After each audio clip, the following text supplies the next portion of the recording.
position. They kind of signaled one way, did a head fake, and forced CFO into a bit of a weird position. Now, to get back to basics and to get back to the big picture, though, I still think CFO are still massively favorites. They are the most preeminent laning phase kingdom team that we have in the PCS, and this is a laning phase composition. So, if I'm being completely honest, they should still feel fairly comfortable with this composition, but MFT have given themselves far more outs than I would have expected. Yeah, really interesting draft coming out from the Uni Squad representing today. Let's see if they can get a win. This would be massive for their playoff chances. The best they can hope for is a 6th place spot. A number 6 seed, though, would allow them to dodge being placed in the lower bracket for round 1 of the playoffs. At the very least, they would end up in a 7th or 8th place spot. But this is the toughest game they're liable to have so far. I mean, they do face off against, I believe, Beyond Gaming, so that debatable there. But also, they're going to be playing their opponent's Hurricane a little bit later. So yeah, I think this is a good shot for them. I mean, it's not going to be easy. Never is against the Flying Oyster, but we'll have to see how it shakes out. Little early level 1 trades. When walks out of the command attack. And so far, MFT's position is that they are in a sort of 3-way traffic jam with Frank and also Impunity nipping at their heels. But they do have strength of schedule. Because they have that game against Hurricane Gaming, they still are expected to take that 6th place slot, which means that they don't have to go to the lower bracket, and they would also have side selection on the top side of the bracket for the first round, which is absolutely huge.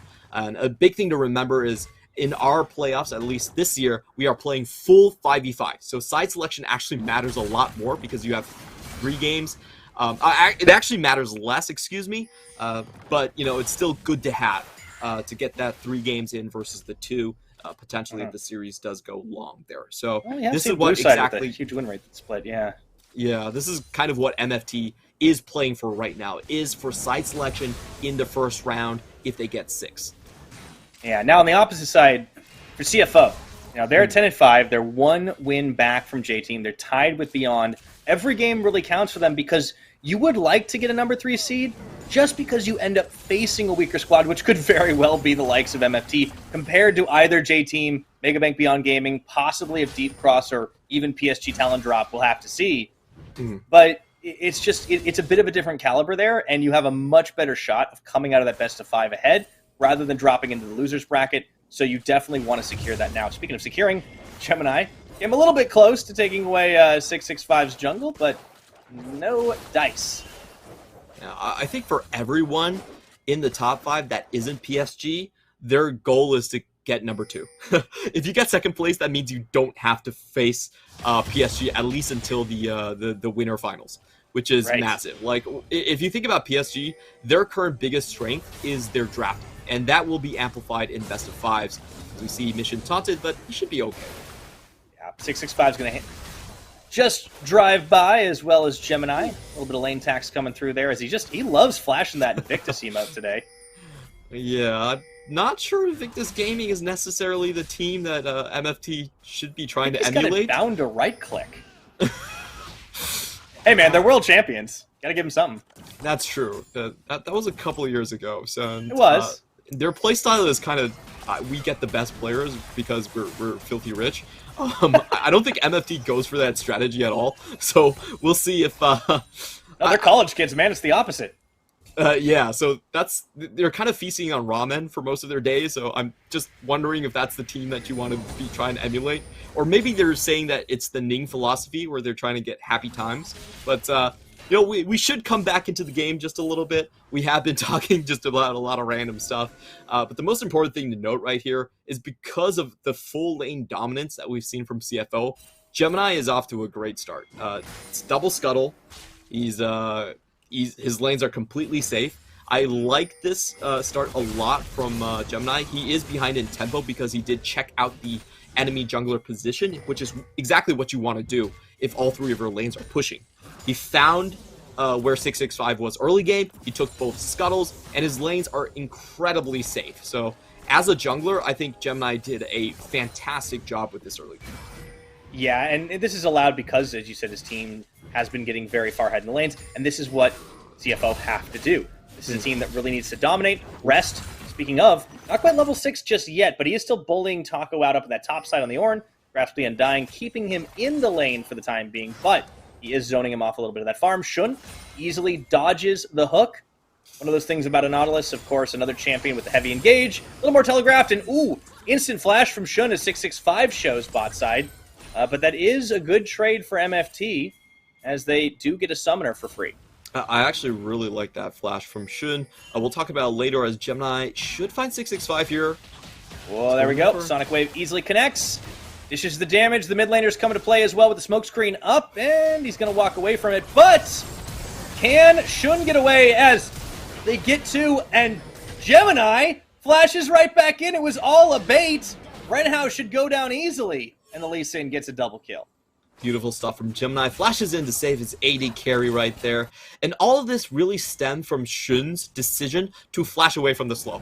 Xayah doesn't have any escapes pre-level 6, so if you don't flash this slow, it's a very easy chase down. And what Shun was doing with that flash was that he was saying, I'm preserving HP because I know my jungle can cover later, so I can win back this trade.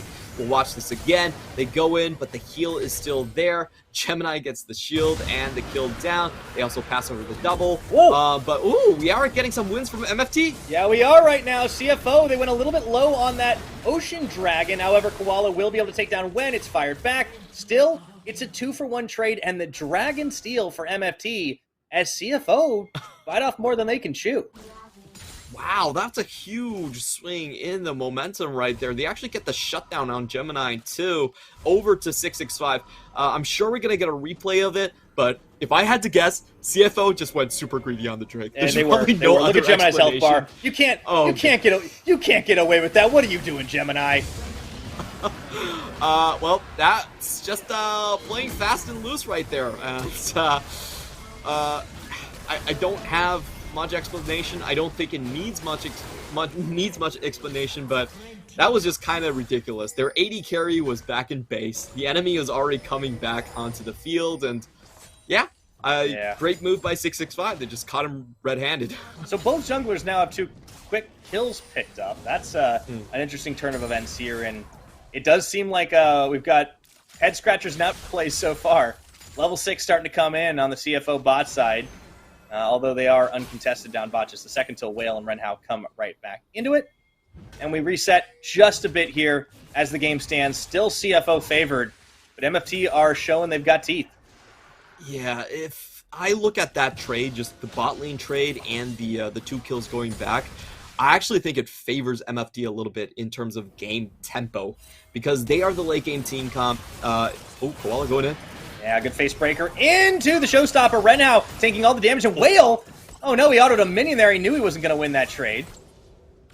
Yeah, that's interesting. He would have more time to auto the minions anyway, but he pretty much just said, well, I'm sorry, but my support is completely dead right there.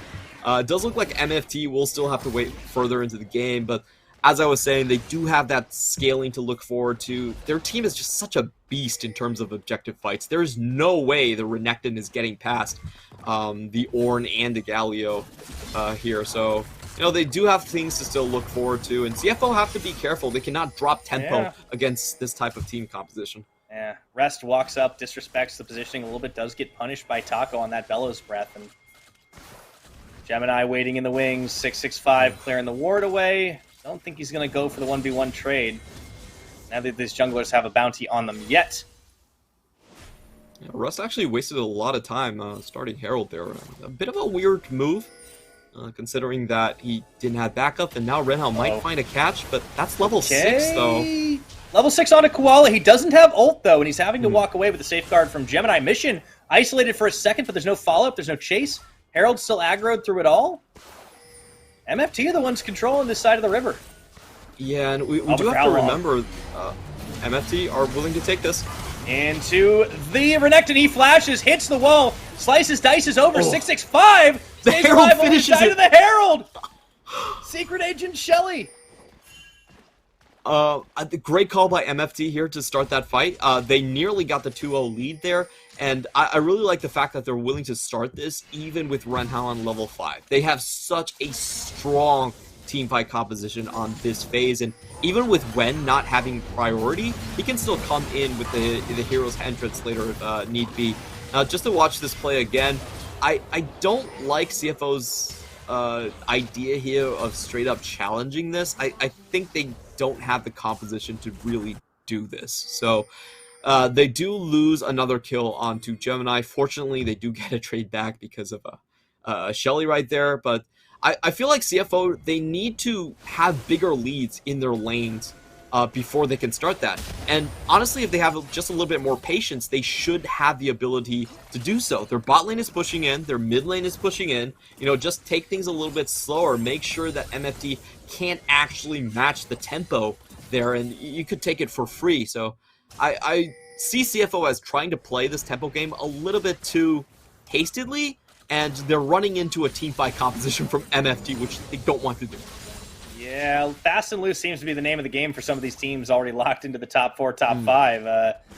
We saw it with J-Team earlier, and now we're starting to see it with CFO again. They are going to go for a bit of a push down bot, maybe a dive here as Gemini comes in, but on the opposite side, Shelly being started up again. I think 665 wants a little bit of revenge because clearly Shelly a little bit biased for the Flying Oyster this game. Definitely has been. He has to make sure that Shelly is actually just a impartial observer rather than someone that is actively rooting for oysters. I guess they are all seaside creatures, so it does make kind of sense. Is that what happens when Rift Herald dies? It just kind of observes on the map. It's got like a long respawn timer and just sort of watches the action. That might be what the eye is for. So that's the answer. I think you're right. That's the answer. All right, here's a dive down on top side. 665 going to crush that eye quickly as Rest is caught between Ornn and Graves. Dominus almost exhausted here. Teleport coming in, but I think he is a dead man. Nicely played out there as the teleport finishes. Mission trying to isolate them and get a quick double, but they split. Well played This here. could be another dive. I think so. Mission keeps running the wrong way. Shockwave does pull in too. Here comes Wen. Oh. Mission flashes away, but he's out of damage. And he is going to walk it out, but man, MFT playing that well. Very well done on that top side there. Critically, bot side as well, I think deserves a lot of praise. Whale was able to clear the wave despite being down a mythic item. So that was huge. You can see CFO, they shifted 4 members into the bot lane. They found that there was no play. MFT instantly responded to top. Renhao does have to be a little bit careful, but again, Whale is able to clear this wave again and again. Really nicely done with the E to make sure that the cross-map play can happen for the rest of the team. And this is a matchup I was talking about. Like, Renekton, you think he's a lane bully, but against someone like Ornn, he actually still dies quite easily. The Dominus gives you a lot of extra HP, and Ornn is a champion that just chunks through HP bars, raw HP bars quite nicely. Mission very lucky to get away there from the heroic entrance from Wen in the meantime. But we are starting to see some cracks here. Like I feel like top lane Renekton's just not going to be very useful throughout this entire game. While in the meantime, Shun still expanding that lead. Yeah, should be the first brick here as Rest is chased away. This Renekton's going to be a little bit of a non-factor as the game goes a little bit lower. And they look for the 2v1 into the Dominus, and maybe he gets those kills. 665 tanked a lot of tower shots on that. That's going to be the end of that push. At the same time, though, bot lane, Shun and Koala do finish off the bot tower. They have Zone Whale away. And MFT, you know, they have good coordination. This is one thing you can't take away from this squad. They came into the PCS deliberately wanted to stay together as a roster out of their university's team. And, you know, we see them able to pull things off that rookie squads usually can't as a result. I'm just going to say it. CFO, I think them losing to J-Team, losing to Beyond Gaming, I can sort of understand. You know, those are pro teams that have a lot of experience. If they lose to MFT, I will actually lose my mind because MFT are complete rookies compared to what CFO have. They are paying a visit onto Taco right here. Ooh, nice bounce house. Okay, Call the Forge God may just get off, and he thought he might be able to take down Gemini with him, but a well-executed dive from CFO, and Rest says, see, that's how it feels. Yeah, I feel like if you were Taco there, you might as well try to clear the wave into the top side. There's no way you're actually getting out of that one alive. But CFO do have to be careful about the hex decks here. There could be a potential more members, or they could just run into MFT in that situation. A Right. good find for them there, 3,000 gold up. I still feel like this is relatively okay for MFT though. They had match at least on most of the mythic items, and they are just waiting, I think, for kind of the Drake fights to take over here, with the Hextech Drake being again coming in from game 2. 2 for 2 on the Hex Gates today. This is going to be interesting. As MFT, yeah, that'll really help them get into these objective fights a lot faster. Obviously, it helps CFO just as much, but when we consider what these teams want to do, now, CFO are going to group up quickly here. It's still a minute until the dragon spawns as they try to take as much jungle away from their opposition as possible. Mission stealing away that blue buff with a little help from Gemini as they'll set up vision. What can MFT do? They tried to show force in the mid lane, but not able to find a push on that tower. And here comes the real big fight here. The big question is, how is Taco going to join? And what it seems like right now is Taco's actually making the call to just stay top and push this one in. So CFO are likely just going to take this Drake uncontested. It's a bit of a weird call in my eyes. Taco with the extra gold is not really going to change the calculus so much into the bottom side. And now Shun, again, giving a huge punish to Whale. Yeah, unfortunately, Whale getting zoned out of that one means that it's going to be hard to defend. And Renhao, they want to counter-engage when thinking on that Predator, but this is going to be Dragon live, and Taco kind of moved halfway for it, but they back up. There's nothing they can trade for here. Try to get pressure in the mid, maybe, but Koala's still there defending. And it seems like CFO just out-rotate their opposition.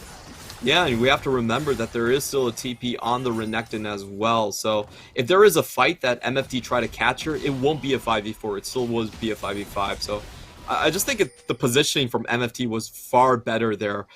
If you're Taco and you don't have a TP in that situation, you actually have to match the Renekton. I feel like getting that top lane tower, even though it was like 300 local gold, they do give over the Drake, which is kind of what they want to push. They want to pull CFO into those Drake fights, and they also lose a huge chunk of tower HP mid lane. So overall, I don't think it was actually that much worth it for 665 to actually take down the top tower. They don't benefit from having elongated lanes.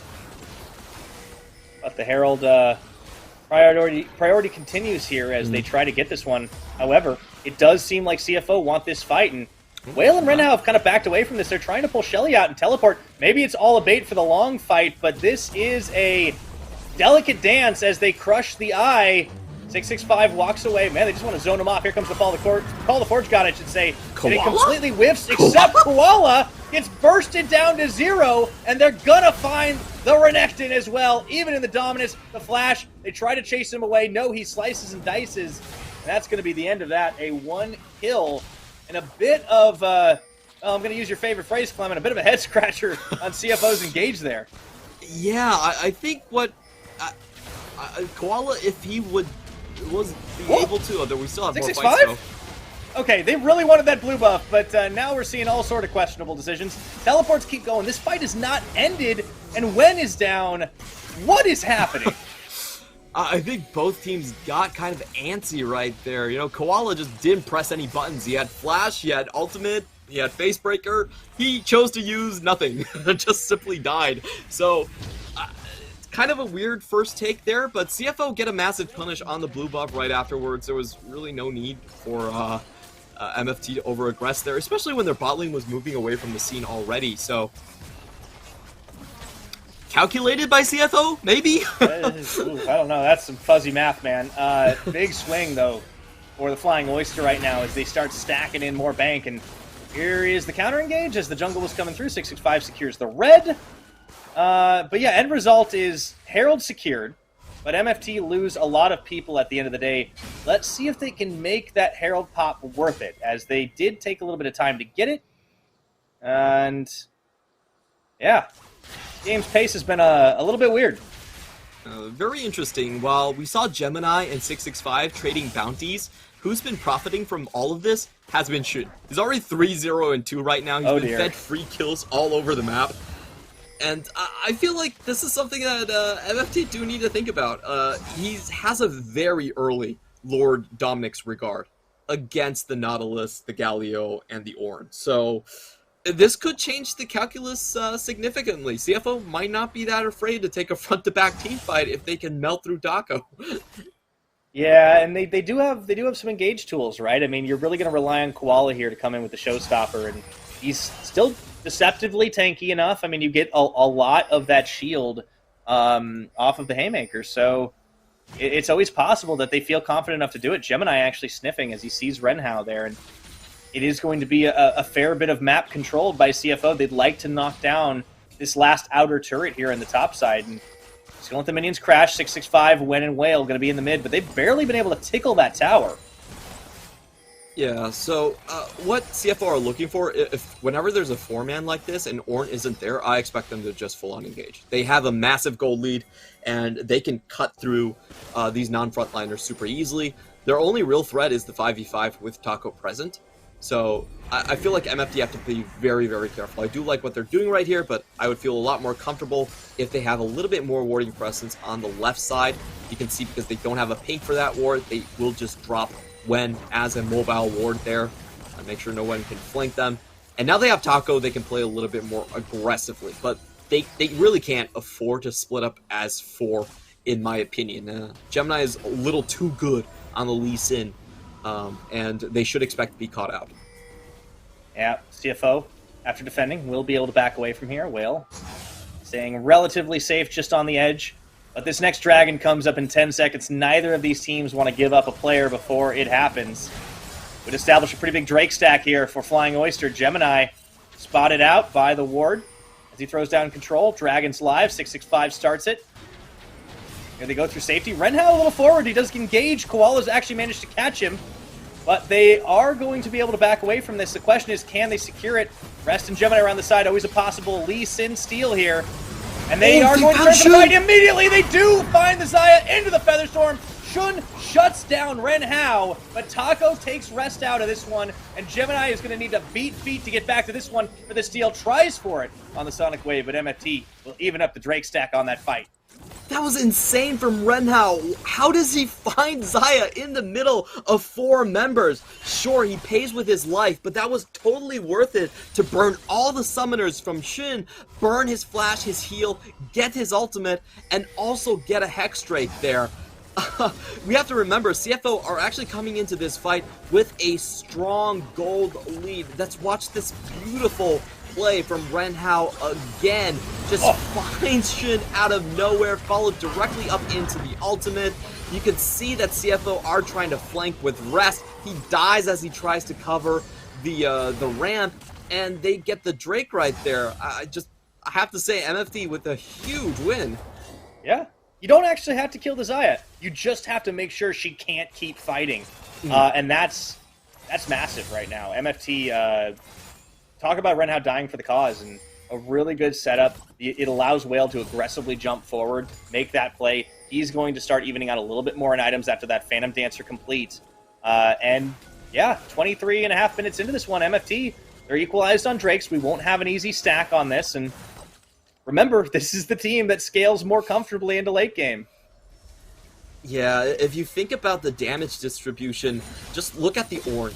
I think even with the Lord Dominic's regard, he's just not dying at this point. He's triple defensive items.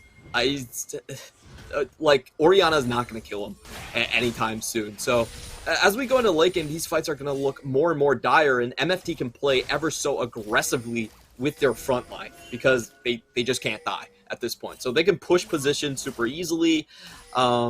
And I feel like when you are looking at the late game and a lot of these objective fight situations, it usually is a 5v5 in very close quarters around these ramps where you have to go through an enemy front line. So I do want to see how CFO adapt to this. And one of the ways they could do that is with mission side lane split pushing. It's not something we see a lot, but Orianna, I would say against this team comp that isn't all that mobile, I would say.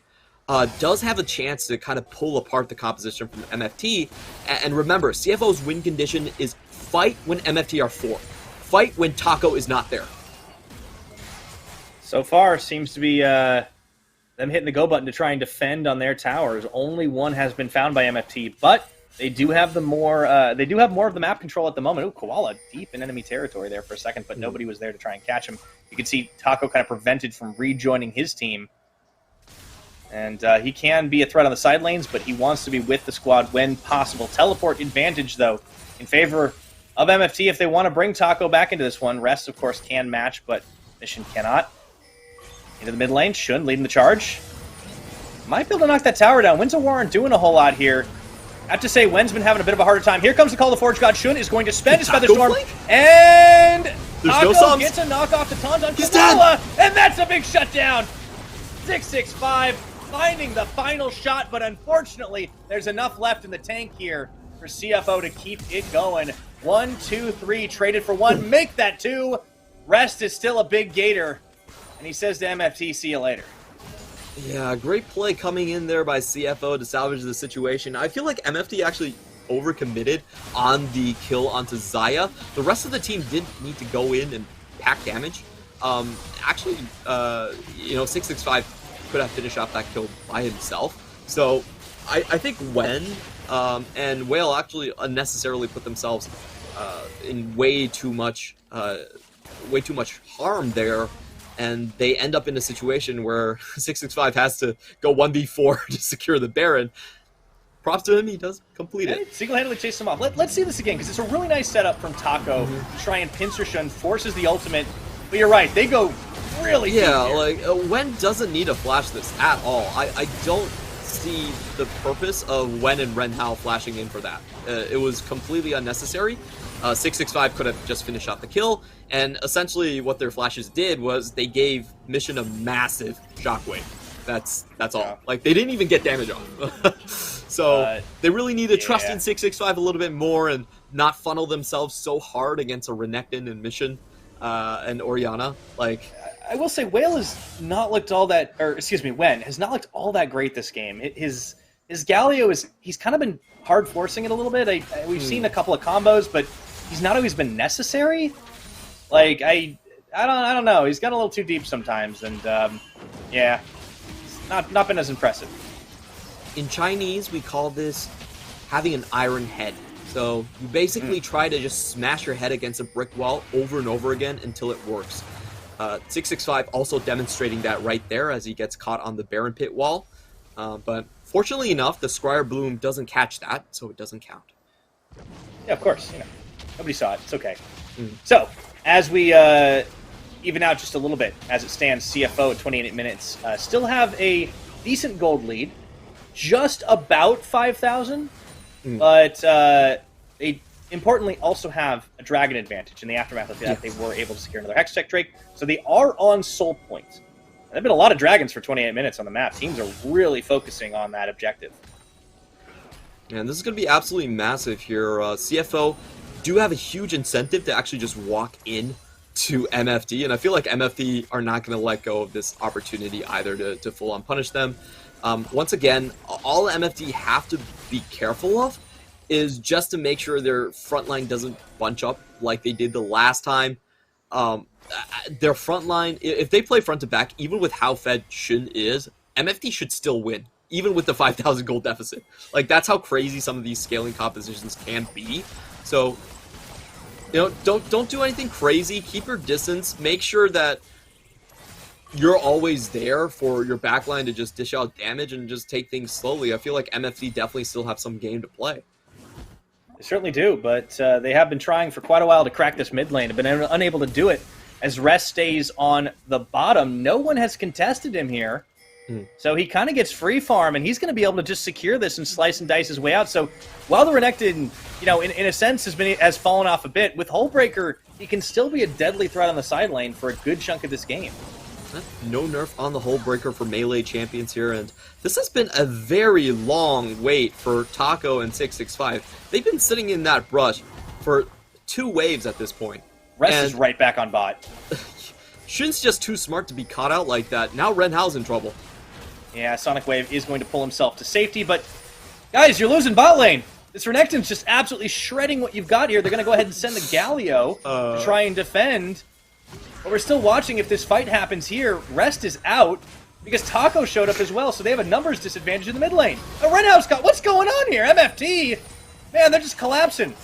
MFT, I just think that they were way too opportunistic with this play. It's 2 minutes until the next Drake. CFO are under no pressure to come out and fight or face check. Like, they're never going to check the right side front. They will never do that. So MFT, I feel like they just pulled some collegiate strategy where teams kind of wander around and hope that it would work on CFO. They should have just stayed split, wait for the Drake to come up.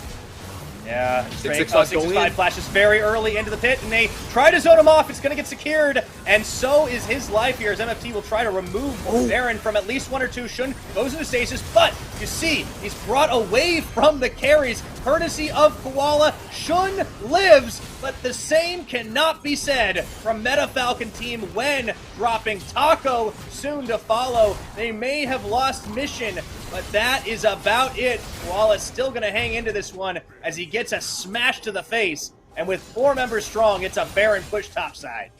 I felt so close in that fight. MFT, they get the close down, they nearly get the Baron steal, but at the end, Shun stays alive, and if you can't kill him, he will chew through your entire team.